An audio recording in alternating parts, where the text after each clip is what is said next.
Welcome to another video where I'm going to talk to you about how you can improve your sales numbers, how you can go from closing zero in sales to getting to a point in which you're making 10, 15, 20,000, even 50,000 a month in sales and production numbers. Okay, so the first thing first is I want to go ahead and preface this video and talk about what inspired me to actually talk about this.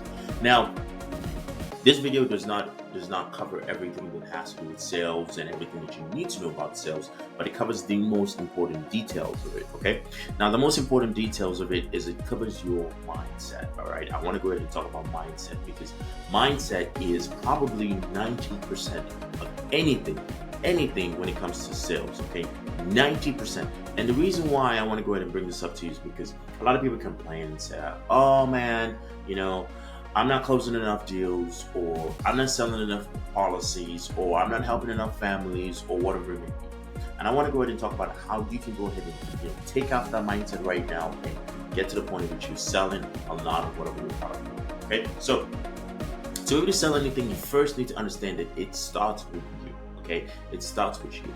People do not buy the product; they buy what you feel about the product. Right? I want you to go ahead and give an example. And a main thing I want to talk about is the frame of mind you're in will determine if you close a deal or not. Okay, so let's say right now you're able to get in front of a lot of people. Let's say you're a salesman, a car salesman, and you are able to get in front of 8, 9, 10, 15 people on the floor, but nobody's buying on a consistent daily basis. Or you're a roofer, or you sell solar, and you for some reason you're able to get in the doors of 10, 15 people, no one's buying, or you're an insurance agent and you're able to get into the door of all of these families, but for some reason you're not buying, right? And you're thinking to yourself, oh, this industry sucks, or why am I in this industry? I could be doing something else. My cousin just started this business or whatever it is, or I could be drop shipping.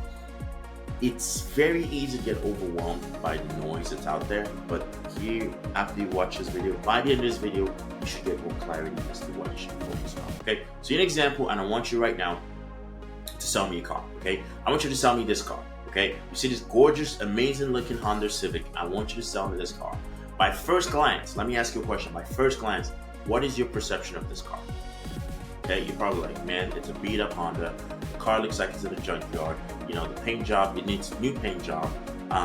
It looks like it's not comfortable. It looks like it's probably a 1980 or 1980, early 1990s Honda Civic. And you're probably thinking, who would want to buy this car, right? Now, versus I want you to sell me this car, right? Your mindset's probably going, well, this is a newer car. It's a newer model. It's probably the 2020, 2021, 2023 version. Depends on what year you're watching this video. And you're probably going, you know what? I actually would drive this car.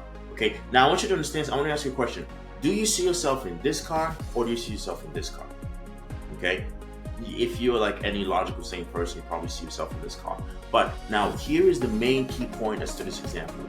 Is I want you to notice a difference in perception in both your perception of both cars. So we'll first understand that there are 3 elements that affect your sales. Okay, so the first element that affects your sales is the perception, okay, of the product, the company, or the brand that you're selling. Okay, for instance, if you're a Honda guy, you like Hondas, and you work in a Lexus dealership, and you think Lexus is overpriced, or you're working in an Audi dealership and you think Audis are overpriced and they break easily, then you're going to have a very, very hard time selling Audis because your perception of the product is a very poor perception. And just frankly ask yourself this question. Do you see yourself using the product that you're currently selling? Because if God's honest truth is you do not see yourself using that product, then you will struggle to sell it. If you're selling insurance, if you do not see yourself buying that policy, let's say selling a final expense insurance, if you do not see yourself buying that final expense if you were that age, then you will have issues selling that policy, because it all starts from what you feel inside. You are projecting your emotions, you're projecting feelings about your product onto others. Imagine if you go to a bar, not even a bar, you go to a restaurant and you're talking to a waiter or waitress and you're like, hey, what do you think on the menu? What do you eat on? What would you recommend? And the waitress is like, well, I've never eaten here before. Just think about that. And then you ask, how long have you been working? I've been working for 5 years. So in 5 years, you've never eaten the food. Now you're probably thinking to yourself, why would I want to eat if you're working here selling your product and you've never eaten it before? It's the same perception that you have to understand when you're selling a product is, would you use that product, and how do you feel about the company that you're selling? The analogy of the beat up car and the newer car, right? If the perception of the company or product you're selling is the old car, you will struggle to sell. But if the perception of the product or the car you're selling is a newer car, then more than likely 100% you'll be like, you know what? You will sell a lot more of the product, right? Now, I want you to think about this, okay? The second thing we want to talk about is there's two salespeople. Let's imagine two salespeople. There's the guy on the left, and then there's the guy on the right, okay? The guy on the left is sad, is miserable, he thinks like, life sucks, he's probably going through a breakup with his girlfriend, or he's getting a divorce from his wife. And the guy on the right is just happy and living life and enjoying everything that life has to offer. Now imagine that if both of the salespeople, sales reps, had to sell a product, be genuinely honest with me. Which one of them do you think will actually sell? Okay? Because most people don't understand is the way you feel about yourself, right? The way you feel about your environment, your personal perception of yourself is the number 2 element, okay, of determining if you will sell or not, right? If you're in a bad mood, if you haven't eaten, if you're hungry, more than likely you're going to struggle in selling. There's one thing that I do every day. I remind myself consciously to smile. And after I smile, I'm like, smile knowing that today is an amazing day.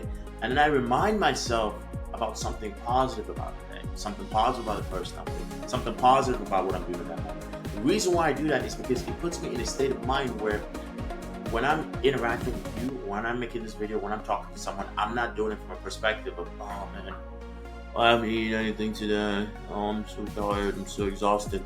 Because that's a down energy. If you've ever done business with Grant Cardone, I've bought a few of the products, Cardone Enterprise, and whenever the sales rep calls me, whenever I get a call and I hear the person on the phone, I know it's a Cardone sales rep. The reason why is because they sound so excited. You're like, dude, it's 4 p.m. in the middle of the day. It's a scorching heat, and you sound like you just got out of bed, like a 5-year-old happy kid, like you just got a happy meal, right? So excited, and then that's how they're able to close $1,000, $15,000, $20,000, $100,000 worth of deals, because they're always in a state of excitement, right? So based on the comparison, then we need to understand the second element is a perception of yourself, and as I said it earlier, it is how you see yourself will determine how you would actually be able to sell. Okay. Now the second thing is the customer to sales rep perception. All right. Now imagine the person on the left is you, the customer, and the person on the right is a sales rep, right? And this is how they go to sell to you. Give me money, right? Give me money. And you're probably going, whoa, bro, no. Because you have to think about it from perspective is how do you see your customers? Do you see your customers from like as a cash cow? Oh yeah, give me money, money, or do you actually see yourself as somebody providing value? Because if your customers need to see you in a perception that your life will be better as a result of doing business with you, not worse off as a result of doing business with you. I'm going to say that again. Your customers need to see you as somebody that is making your life better as a result of the transaction, as opposed to your life be feeling worse as a result of that transaction. Okay, so the way you see your customers will determine if you will sell or not, right? You can't see your customers as, oh, give me money.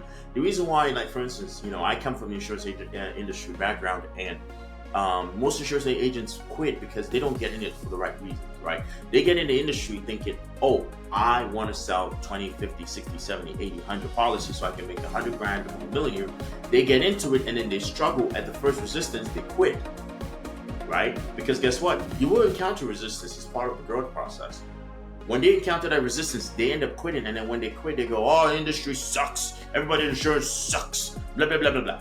Right? But the reason why that is because they went in and seeing the customers as cash cows versus seeing the customer versus coming from a perspective as to my customer is someone who can provide value to. I know it sounds very cliche, but when you come at it from a perception of service as opposed from a perception of take, people will freely give money to you. Like when we charge very premium prices. When we ask, it's like, hey, you can take it or leave it, but we want to make sure that we provide you the best possible service that possible. Right? So the last element is how obviously your customers see you as opposed to how you see yourself. The core tip here is addressing your perception. Okay, there's a famous quote that when you change the way you look at an object you begin to look at will change. Right? If you look at waking up in the mornings as a dreadful, terrible thing to do, you will always dread waking up early in the mornings, right? I love waking up in the mornings. I wake up at midnight, wake up at 1, and wake up at 2 a.m. because I know I can get a lot of my work done before everybody's up, right? Before my staff hits the office. So once everyone is in, I'm already done with pretty much most of what I have to do, and then I can just do a few meetings here and there, and obviously continue with the dev team on launching new product that we can sell. So that is basically, you have to understand, is you need to change the way you look at things. When like for instance, if it's your partner, if you think your partner is the most annoying person on the planet, if you keep thinking that, it's only a matter of time before your relationship or marriage is headed towards destruction. Versus if you think, you know what, I actually enjoy spending time with this person. When you change the way you look at a person, when you change the way you look at an object, what you look at will change, okay? Your perception creates your reality. You can either have this reality where your world is basically in chaos and your world is dying and you are struggling to survive, or you can have the reality where, it is basically beds of roses and anything that happens to you, it's just a next step. Okay, that's pretty much all I have for you. The choice is yours for the most part. If you have any questions as far as sales or how to change the sales game, leave a comment in the description. Leave a comment, and obviously if you're looking for an appointment setter, which is what we provide RIZN Results, an appointment setter plus the CRM, which is a software that we help with insurance agents, small businesses to be able to reach their customers. When you click the link in the description, if you want to start your Go High Level agency or you want to start your own software company, there's also a affiliate link in the description to sign up for High Level. That's pretty much all I got for you. And for that, I pretty much want to say, enjoy.